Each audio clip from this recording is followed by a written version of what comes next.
sabe voar? Estudante. Você é estudante? Baixa aí, joelho aqui. Eu não quero que você saia daqui machucando, você entendeu? Cadê o baiano? Não sei não, meu senhor. Bora! Cadê o baiano? Bota ele no saco. Bota no saco.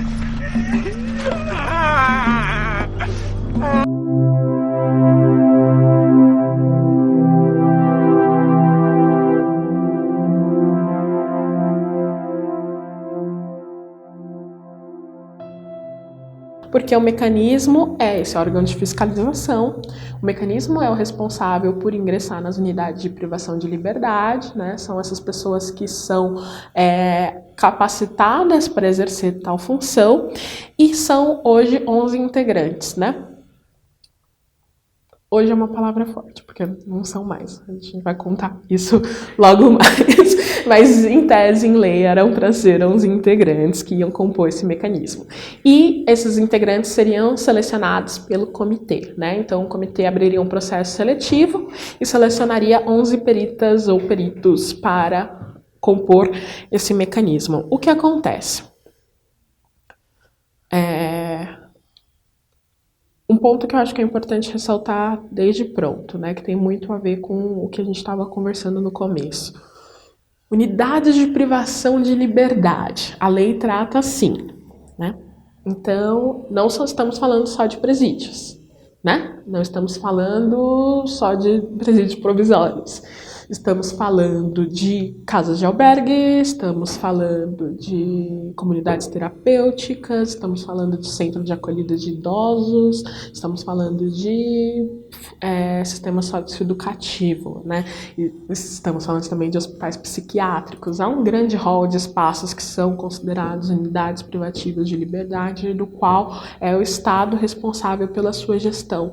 Agora, a tortura, ela ocorre somente nesses espaços de privação de liberdade? A tortura ocorre em outros espaços, principalmente quando a gente está falando da questão da violência policial, né? Então, é muito difícil,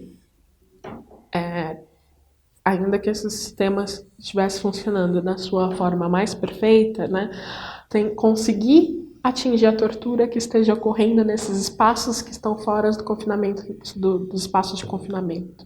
A tortura antes das unidades de privação de liberdade, a tortura que ocorre nas ruas, que ocorre nos casos, que ocorre nas casas, em casas que são invadidas, né? Então, esses processos de tortura, eles ainda são muito difíceis de fazer um monitoramento e um controle da sociedade civil sobre eles, né?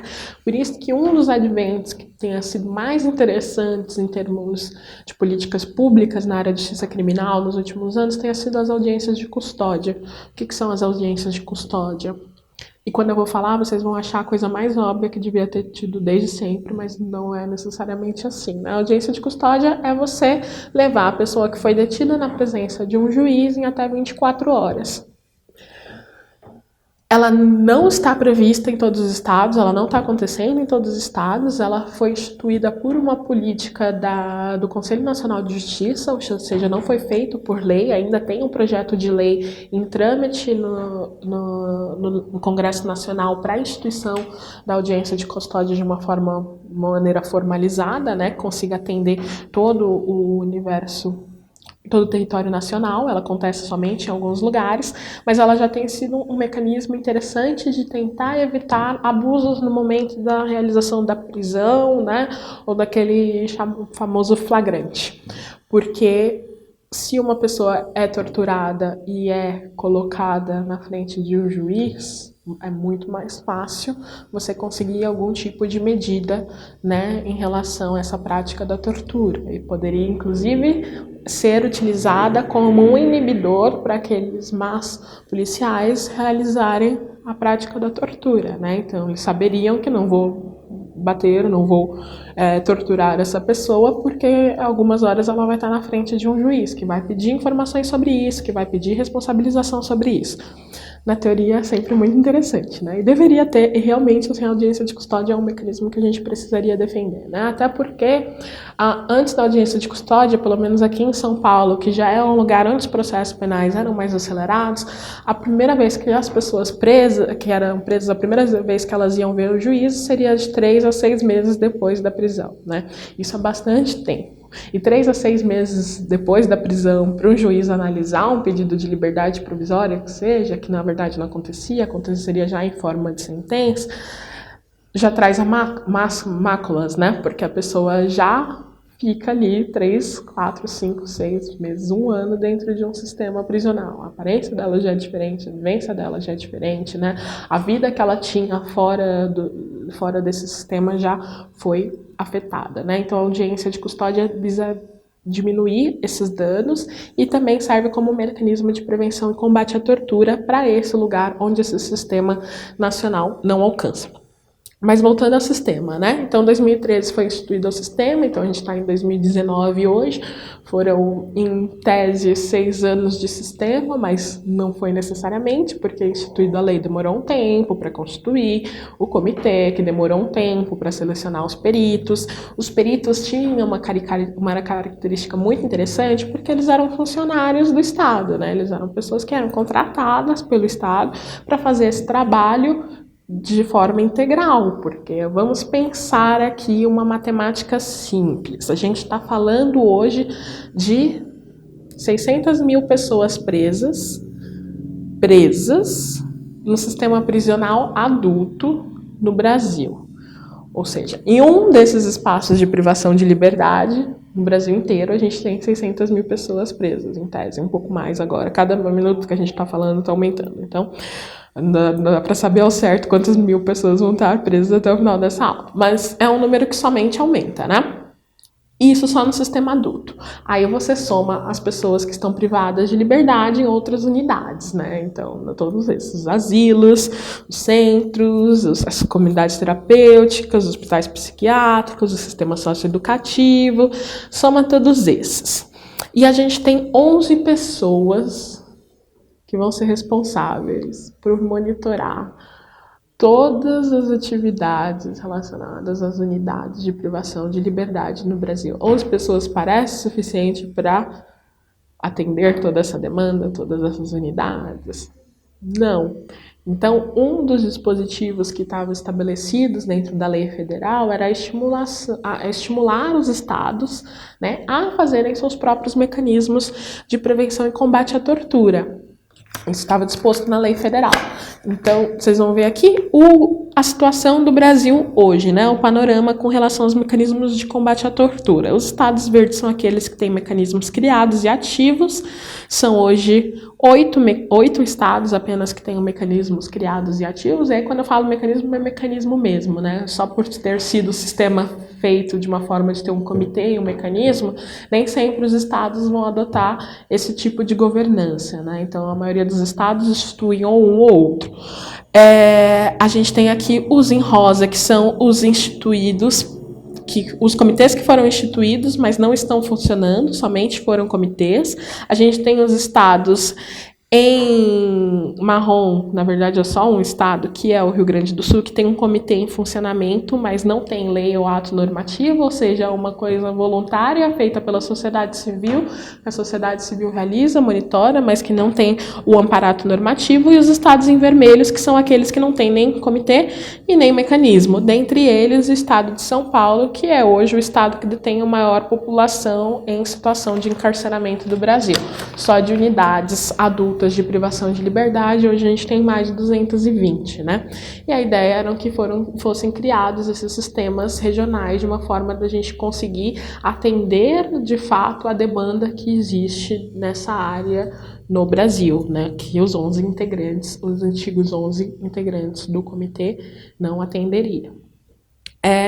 E recentemente, agora em junho, o atual governo federal realizou um decreto, alterando o decreto que regulamentava a lei federal, né, e tirou uma série de características desse mecanismo nacional que tinha sido estabelecido, né?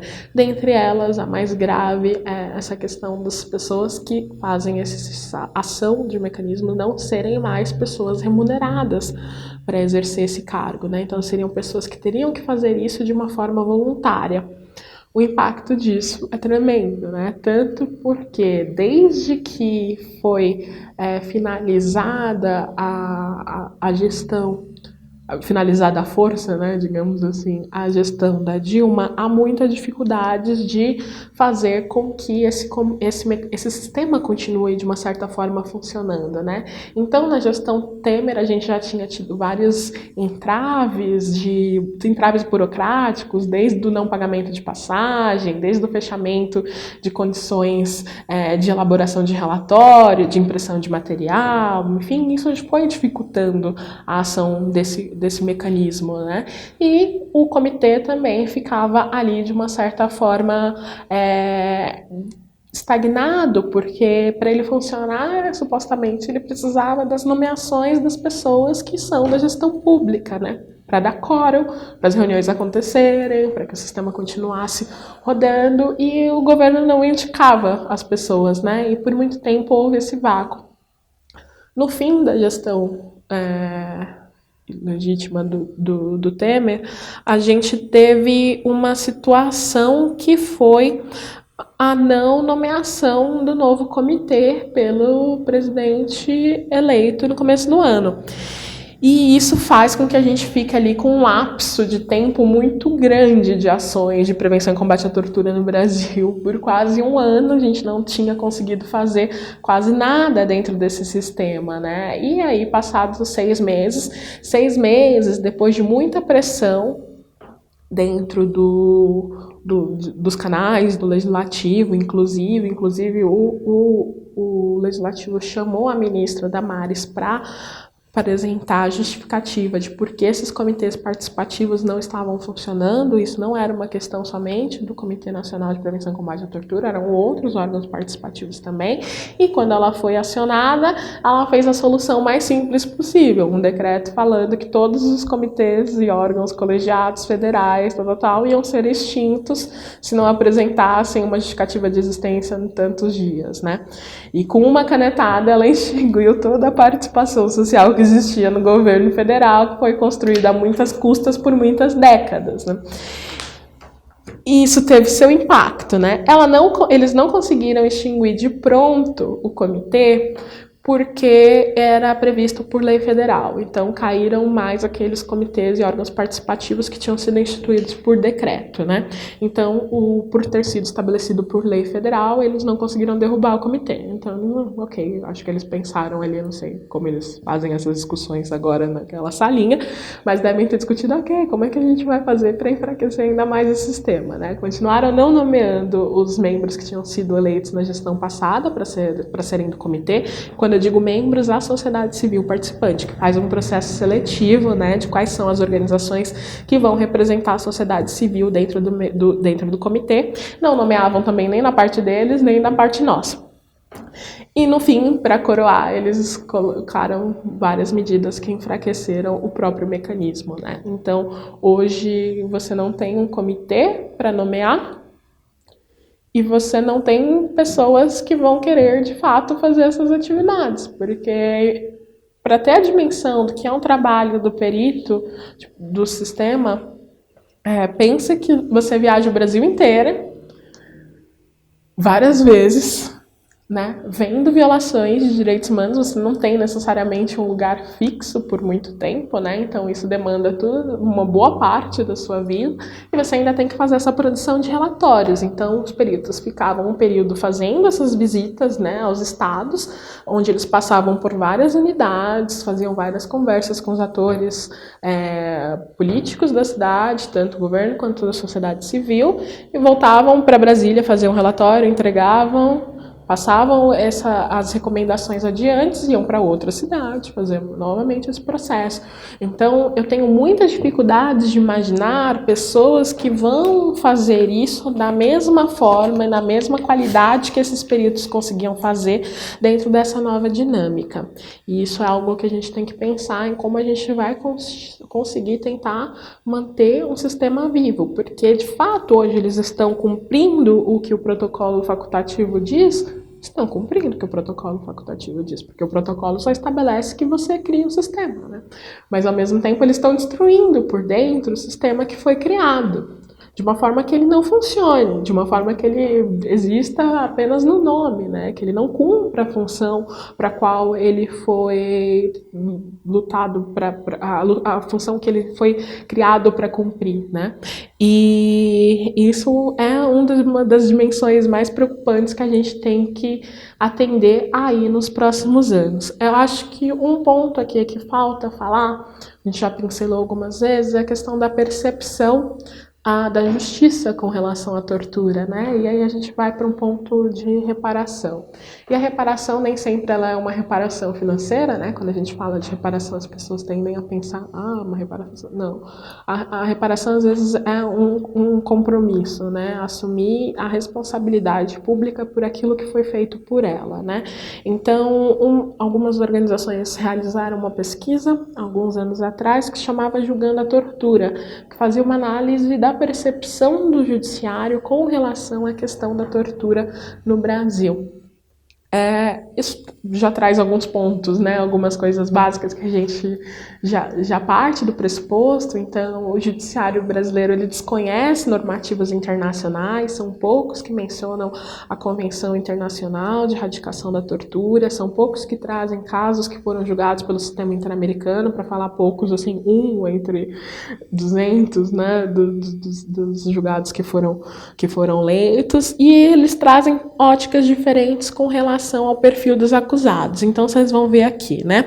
Dos casos que foram analisados, a maioria era com agente público, mas uma maioria, assim, onde o réu era agente público, né? 61% frente a 37% do agente privado. Então, boa parte da discussão que está dentro do judiciário hoje envolve também a questão da tortura realizada por agentes privados. A gente vê também aqui o propósito da tortura, né? Quando a gente está falando de agente público, a maior parte da proposta da tortura é de obter algum tipo de confissão, né? Enquanto com relação ao agente privado, a maior finalidade é castigar.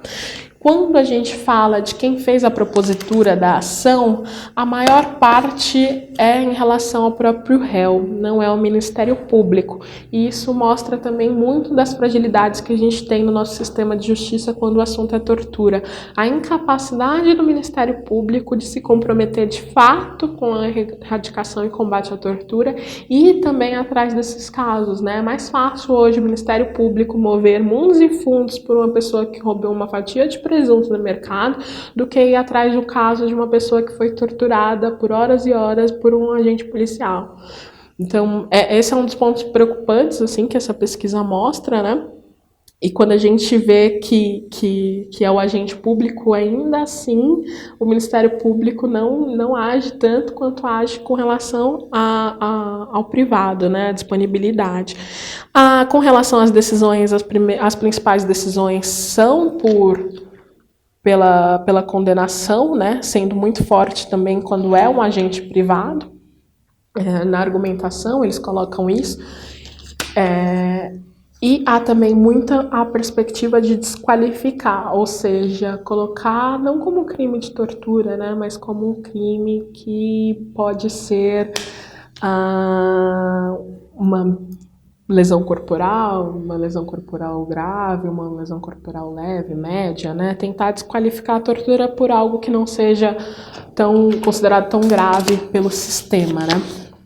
Acho que isso nos traz algumas reflexões, inclusive quando a gente fala da perspectiva de audiência de custódia, porque quando a gente começou a trabalhar na audiência de custódia, nessa perspectiva de que ela poderia ser uma ferramenta para que os juízes abordassem também essa questão de tortura, muito do que é diagnosticado é que os juízes simplesmente não se importam, né?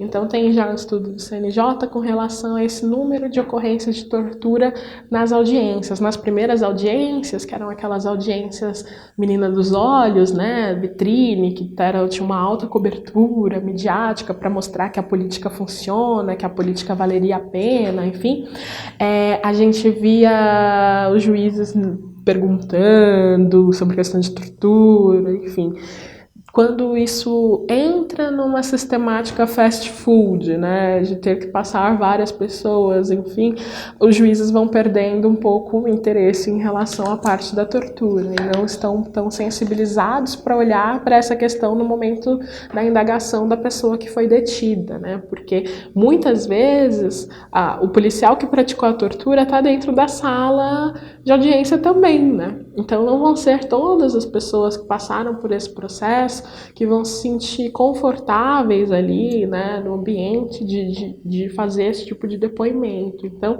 o juiz tem que ter um papel muito ativo nesse momento na averiguação da tortura, de perguntar se aconteceu alguma coisa com a pessoa, de expulsar da sala de audiência aqueles que trouxeram a pessoa, né, aqueles agentes públicos que foram responsáveis pela sua condução até a detenção, e ter essa sensibilidade do olhar, né, de tentar buscar uma solução para aquilo, de encaminhar para um corpo de delito, né, de tentar tomar providências em casos que eles veem que foram feita a prática de tortura, né? E o Ministério Público também faz parte das audiências, né? Por mais que tenha um processo ali correndo, que vá correr, né, contra aquele que tenha sido torturado, o Ministério Público também tem um papel, também tem a responsabilidade de ir atrás das torturas que eles estão vendo, que estão sendo relatadas ali naqueles espaços. E é isso, a tortura teria que ter esse olhar constante do juiz a qualquer momento, né? Desses integrantes do sistema de justiça. São pessoas que deveriam ser trazidas dentro dessa lógica o tempo todo, em qualquer momento de audiência, de espaços, deveriam exercer o que lhe tinha sido prerrogado pela lei de execução penal, que é entrar nos presídios, averiguar o que está acontecendo. Tanto o Ministério Público, quanto a Defensoria, quanto a magistratura tem o poder de ir visitar os presídios, né? Visitar esses espaços de confinamento, verificar as situações nas quais essas pessoas estão detidas. Agora a gente pode contar nos dedos quais são essas pessoas, quais são esses juízes que de fato cumprem essa função também, né? Então, como vocês podem ver, temos alguns desafios aí com relação à agenda da tortura, né? Fazer com que o nosso compromisso internacional se valha aqui no Brasil, né? E se fala de uma forma efetiva, né? Que a gente consiga aí reestruturar o sistema nacional que tem sido alvo de ataque, um sistema tão recente, um sistema fruto de tantas décadas de luta, né? Eu acho que é sempre importante a gente tentar trazer nos nossos olhos o que foi a tortura na época da ditadura, mas também trazer a tortura que está acontecendo em todos os espaços que são considerados periféricos, né?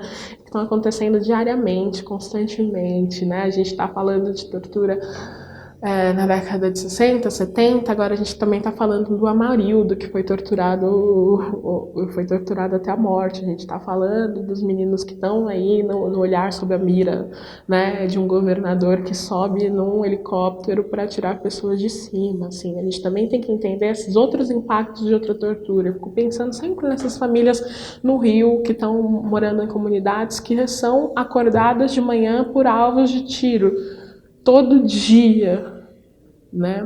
Qual é o impacto psicológico que a gente fala da violência, né? Entender esse cenário de barbárie que a gente está vivendo mesmo, né? E tentar buscar ações efetivas para conter, porque não sou ingênua, eu não acredito que essas mudanças estruturais vão vir dessas instituições sociais capitalistas, não acredito que elas são capazes de fato de promover um rompimento com essas desigualdades históricas e estruturais que causam e geram essas violências institucionais. Agora a gente precisa pensar em como a gente vai fazer essa gestão da barbárie para evitar que essas pessoas que estejam morrendo, que estejam sendo torturadas, continuem sendo, com o aval constante do Estado, com o aval constante dessas instituições, né? Agradeço a todos e todas vocês pela atenção, né? Espero ter contribuído um pouco para o debate, principalmente desse bloco que tenta mostrar aí mecanismos de ações, como a gente pode se fazer efetivo, né? Convido todos vocês para se juntarem aí à luta pela criação desses sistemas de proteção e combate à tortura em todos os lugares do estado do Brasil e fico à disposição se vocês tiverem dúvida, né? Deixo meus contatos, agradeço, até mais.